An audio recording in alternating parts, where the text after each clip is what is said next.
Hello दोस्तों, आज हम पढ़ेंगे कक्षा 12th का हिस्ट्री की फर्स्ट बुक, उसका फर्स्ट चैप्टर जिसका नाम है ईंटें, मनके और अस्थियां।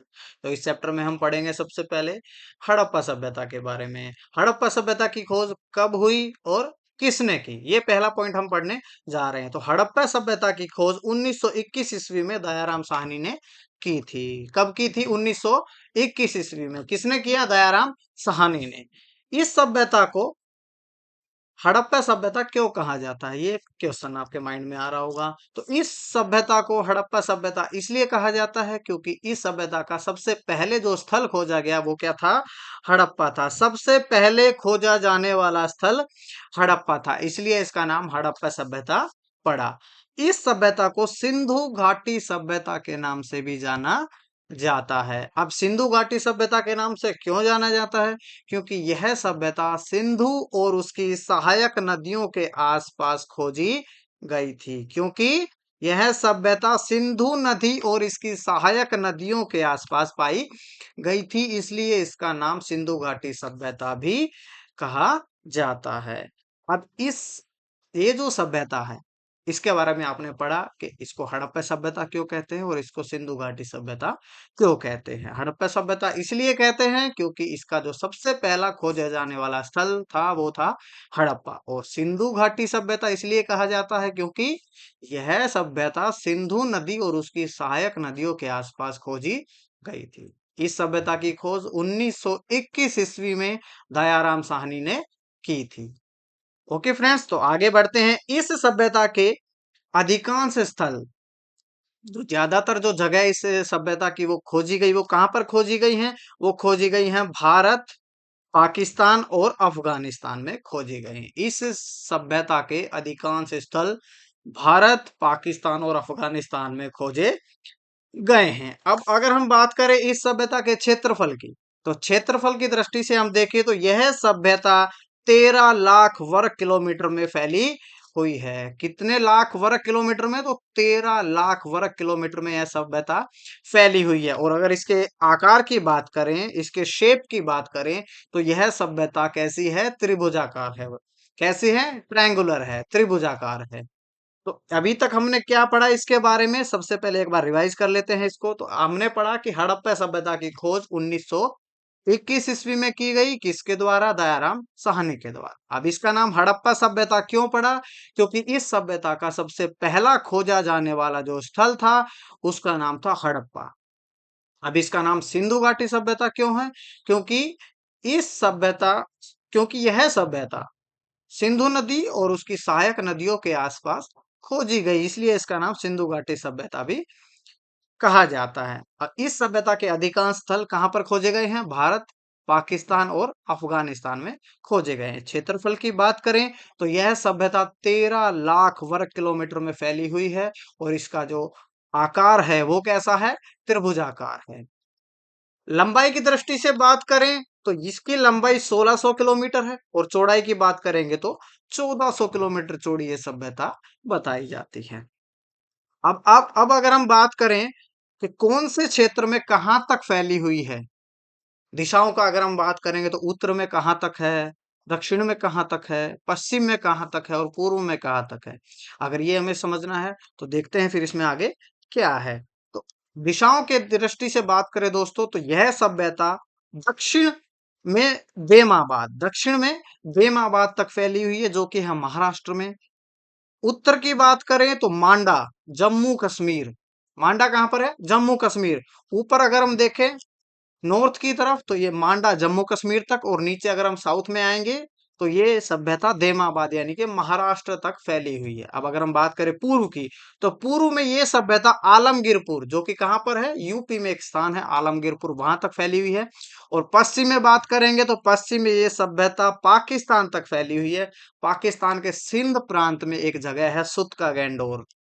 जगह का क्या नाम है? सुत का गैंडोर। ये पाकिस्तान के सिंध प्रांत में है, वहां तक ये सभ्यता फैली हुई है। अब अगर हम बात करें दोस्तों इसके कालक्रम की, यानी कि ये सभ्यता कब से लेकर कब तक चली, तो ये हमें देखना है। तो इसका कालक्रम जो था दोस्तों वो था 2600 ईस्वी पूर्व से लेके 1900 ईस्वी पूर्व तक। कालक्रम क्या है इसका? 2600 ईस्वी पूर्व से लेकर 1900 ईस्वी पूर्व तक इसका कालक्रम था। यानी कि कब से कब तक, एक आदमी की भी एज होती है, आपको पता होगा, हर एक इंसान की एज होती है, एक जीव जंतु की एज होती है, तो कब से कब तक, तो इसकी जो एज अगर हम बात करें, इसके जो कालक्रम की बात करें, इसका तिथि क्रम, तो वो था 2600 ईस्वी पूर्व से लेकर 1900 ईस्वी पूर्व तक।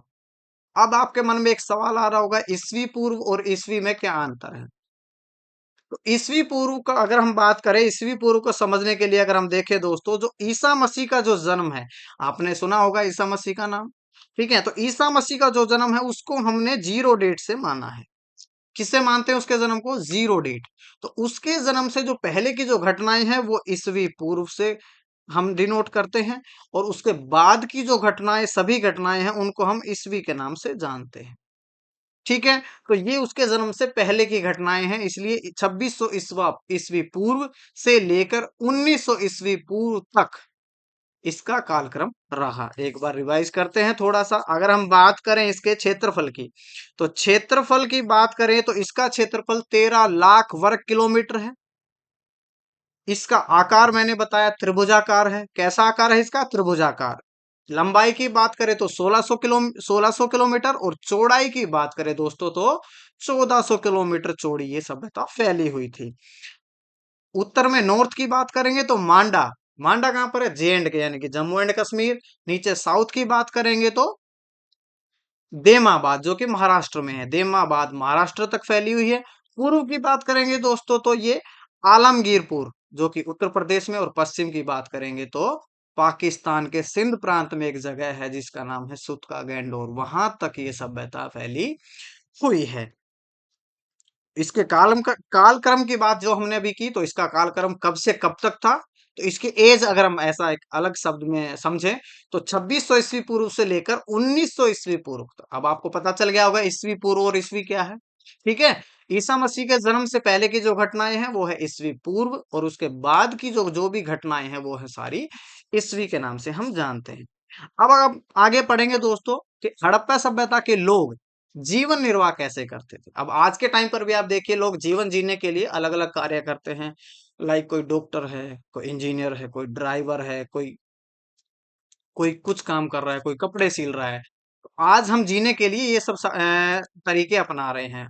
कुछ काम कर रहे हैं, पैसा कमा रहे हैं, फिर रोटी खा रहे हैं, तो जीवन निर्वाह कर रहे हैं। उस समय के लोगों का जीवन यापन करने का जरिया क्या था? क्या उनका काम करते थे? कैसे वो जीते थे? क्या वो खाते थे? कैसा उनका जीवन शैली थी? वो हम पढ़ेंगे। तो सबसे पहले हम बात करेंगे हड़प्पा सभ्यता के लोगों का जो मुख्य कार्य था वो क्या था? कृषि और पशुपालन था।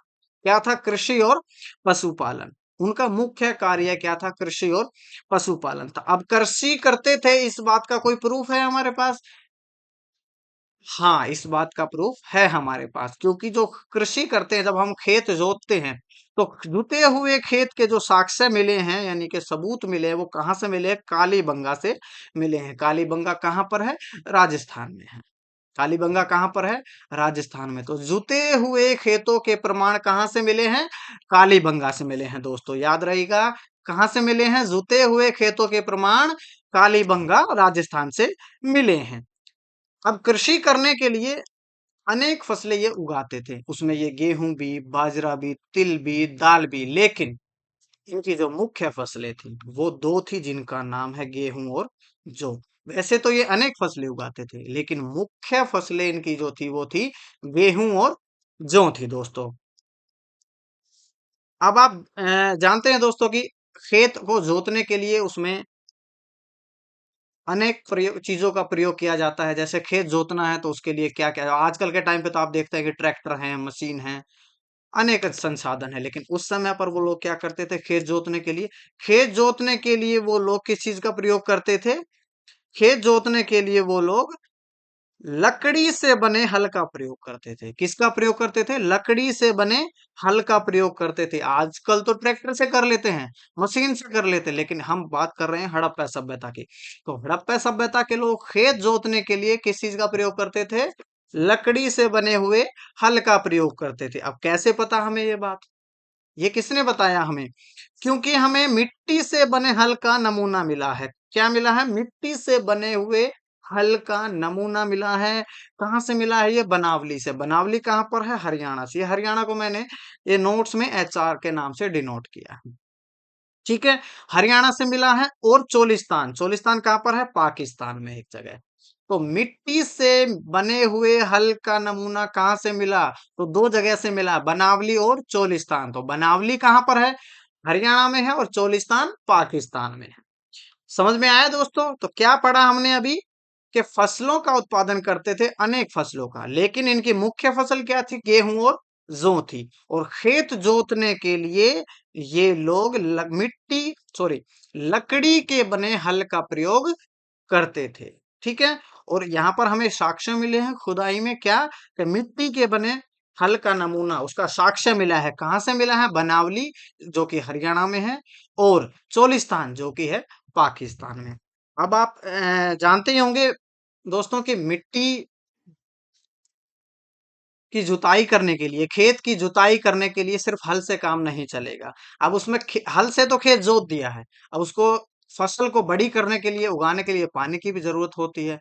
उस समय के लोग सिंचाई, जिसको आप सिंचाई, खेत में अगर पानी दे रहे हैं तो उसको सिंचाई बोलते हैं। तो सिंचाई के लिए वो क्या करते थे? तो सिंचाई के लिए ये लोग क्या करते थे? जलाशयों और नहरों का प्रयोग करते थे। जलाशय बोले तो तालाब, तालाब का प्रयोग करते थे। नहर होती हैं, नाले होते हैं साफ पानी के, उन सब का ये प्रयोग किया करते थे। ठीक है दोस्तों, तो सिंचाई के लिए जलाशयों और नहरों का प्रयोग किया करते थे ये लोग।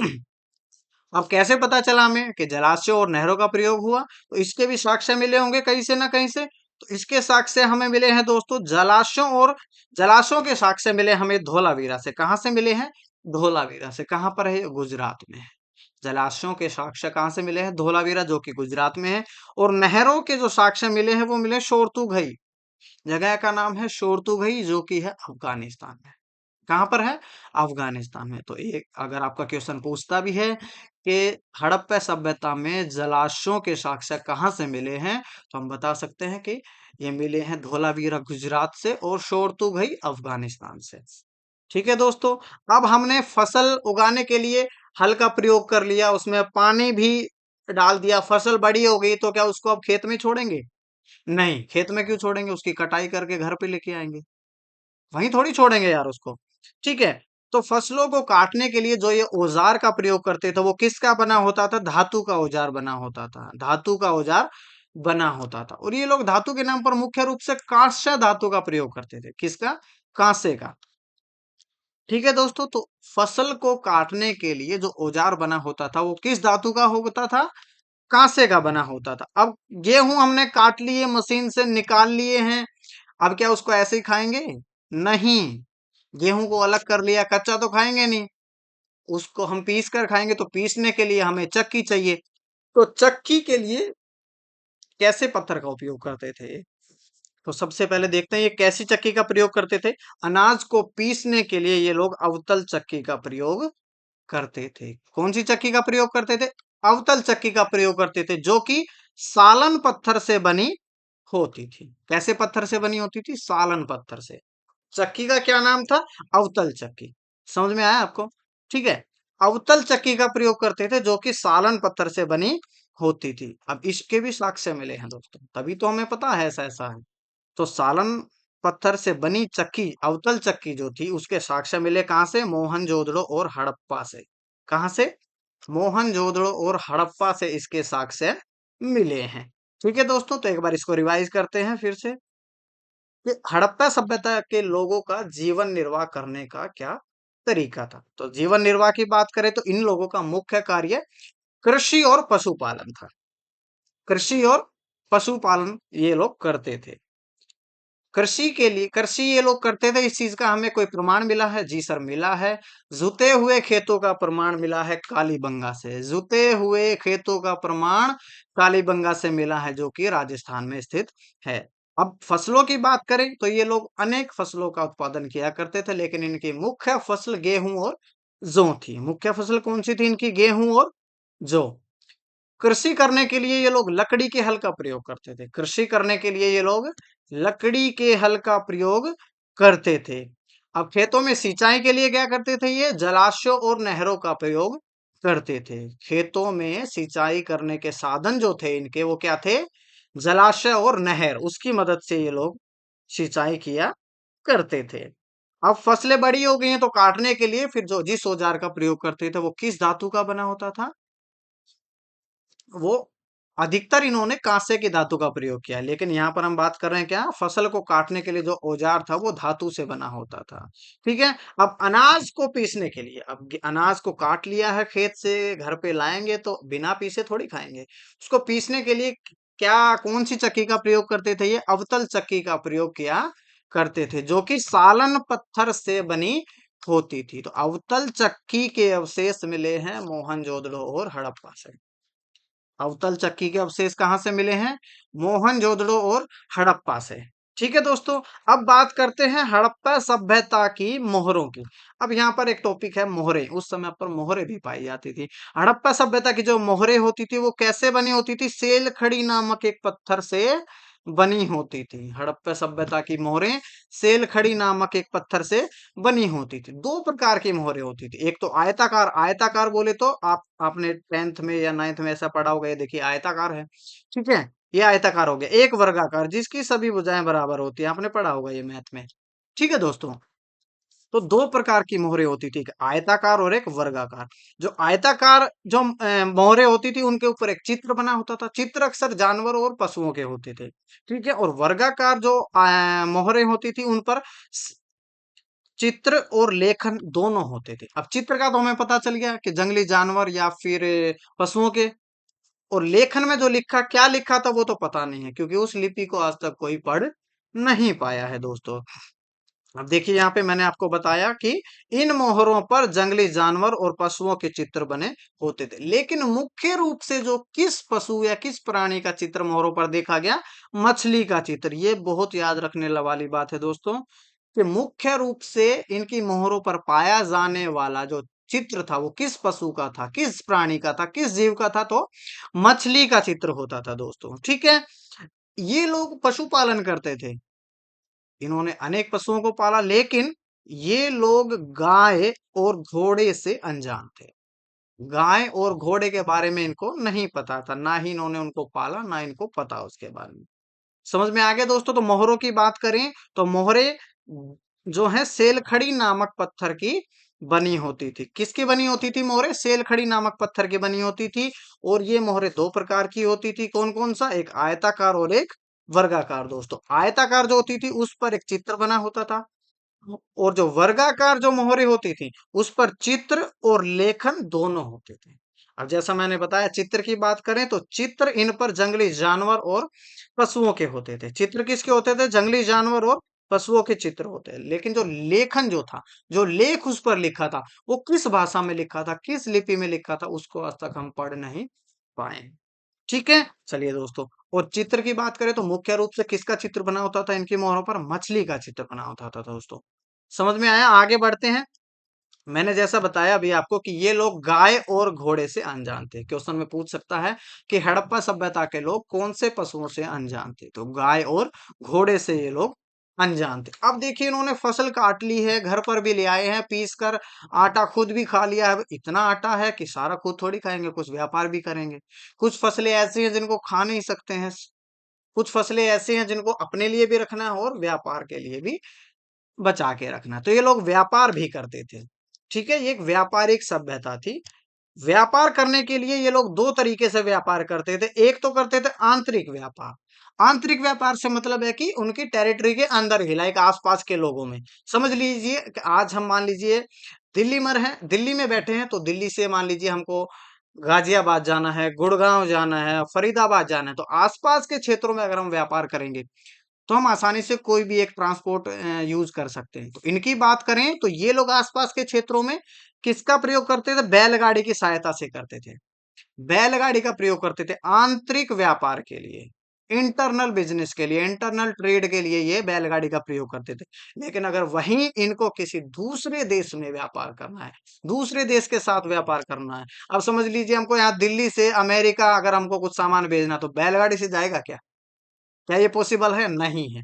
तो उसके लिए ये लोग क्या करते थे, अगर किसी दूसरे देश में, किसी दूर दराज क्षेत्रों में अगर इनको व्यापार करना होता था, माल भेजना होता था, तो उसके लिए ये लोग क्या करते थे, जहाजों का प्रयोग करते थे। जहाज कौन से? पानी वाले जहाज, हवाई जहाज नहीं। अब पानी वाला जहाज तो ऐसा तो है नहीं कि इनके घर तक आ जाएगा, वो समंदर तक ही आएगा। अब आपको पता है हवाई जहाज ऑपरेट होता है कहाँ से? हवाई अड्डे से। बस ऑपरेट होती है बस अड्डा से, ठीक है। और ट्रेन ऑपरेट होती है रेलवे स्टेशन, ठीक है। तो ऐसे ही पानी के जहाज जो हैं वो ऑपरेट किए जाते हैं बंदरगाहों से, जिसको डॉक यार्ड बोलते हैं। क्या बोलते हैं दोस्तों? डॉक यार्ड उसको हम बोलते हैं। तो वैसे ही ये लोग बंदरगाहों से विदेशी व्यापार करते थे। अब कहाँ से मिला है बंदरगाह का एक इनको साक्ष्य, अगर हम बात करें तो लोथल। लोथल कहाँ पर है? गुजरात में है दोस्तों। लोथल कहाँ पर है? गुजरात। लोथल से इनको बंदरगाह के साक्ष्य मिले हैं। तो ये हमने पढ़ा इनके व्यापार के बारे में थोड़ा सा। तो ये लोग मुख्य रूप से, अगर विदेशी व्यापार की मैं बात करूं, तो मुख्य रूप से ये कौन से देशों के साथ या कौन सी सभ्यताओं के साथ व्यापार करते थे? मिस्र की सभ्यता और मेसोपोटामिया की सभ्यताओं के साथ ये लोग व्यापार किया करते थे। कौन सी सभ्यताओं के साथ व्यापार करते थे? मैं मुख्य रूप से मिस्र की सभ्यता और मेसोपोटामिया की सभ्यता। तो ये हमने पढ़ा आज दोस्तों चैप्टर हड़प्पा सभ्यता के बारे में थोड़ा सा पढ़ा है, एक पार्ट। बाकी का पार्ट हम नेक्स्ट वीडियो में पढ़ेंगे। एक बार फिर से मैं आपको पूरा ये रिवाइज करके बता देता हूं थोड़े से समय। तो देखिए दोस्तों, सबसे पहले हमने पढ़ा हड़प्पा सभ्यता की खोज 1921 ईस्वी में की गई। इसकी खोज दयाराम साहनी ने की थी, ठीक है। दयाराम साहनी बोले तो डी आर साहनी। किसने? D R Sahni. ये डी आर को याद रखना, ये नेक्स्ट वीडियो में आपको काम आएगी, ठीक है। चलिए दोस्तों आगे बढ़ते हैं। इसकी खोज 1921 ईस्वी में दयाराम साहनी ने की थी। इस सभ्यता को हड़प्पा सभ्यता क्यों कहा जाता है? क्योंकि इस सभ्यता का सबसे पहला खोजा जाने वाला जो स्थल था वो हड़प्पा था, इसलिए इसको हड़प्पा सभ्यता कहते हैं। अब आप बोलेंगे सर जी इसको सिंधु घाटी सभ्यता भी कहते हैं। जी हाँ बिल्कुल, सिंधु घाटी सभ्यता इसको इसलिए कहा जाता है दोस्तों, क्योंकि यह सभ्यता सिंधु नदी और उसकी सहायक नदियों के आसपास खोजी गई थी, इसलिए इसको सिंधु घाटी सभ्यता कहते हैं। अब इसके अधिकांश स्थल कहाँ खोजे गए? 3 देशों में खोजे गए हैं, भारत, पाकिस्तान और अफगानिस्तान में इसके स्थल खोजे गए हैं। क्षेत्रफल की बात करें तो यह सभ्यता 13 लाख वर्ग किलोमीटर में फैली हुई है। कितने वर्ग किलोमीटर में? 13 लाख वर्ग किलोमीटर में फैली हुई है दोस्तों। और इसके आकार की बात करेंगे तो इसका आकार कैसा है? त्रिभुजाकार है। कैसा आकार है इसका? त्रिभुजाकार है दोस्तों। इसकी लंबाई की बात करें तो लंबाई है 1600 वर्ग किलोमीटर और चौड़ाई है 1400 वर्ग किलोमीटर। कितनी है? 1400 वर्ग किलोमीटर। उत्तर में कहां तक है ये? मांडा, जम्मू कश्मीर। दक्षिण में कहां तक है ये? देमाबाद, महाराष्ट्र। पूर्व में कहां तक है ये? आलमगीरपुर, उत्तर प्रदेश। और पश्चिम की बात करें तो पाकिस्तान तक ये सभ्यता फैली हुई है। इसके कालक्रम की बात करें दोस्तों, कालक्रम यानी कि इसका ड्यूरेशन कितना है, कब से कब तक चली है सभ्यता, तो ये 2600 ईस्वी पूर्व से लेके 1900 ईस्वी पूर्व तक सभ्यता ये चली थी, ठीक है दोस्तों। अब बात करते हैं यहाँ के लोगों का रहन सहन। तो मैंने जैसे आपको बताया अभी कि यहाँ के लोगों का जो मुख्य कार्य था वो क्या था? कृषि और पशुपालन था। क्या था? कृषि और पशुपालन। और मुख्य रूप से जो फसलों का, वैसे तो ये अनेक फसलों का उत्पादन करते थे, लेकिन इनकी जो मुख्य फसलें थी वो कौन सी थी?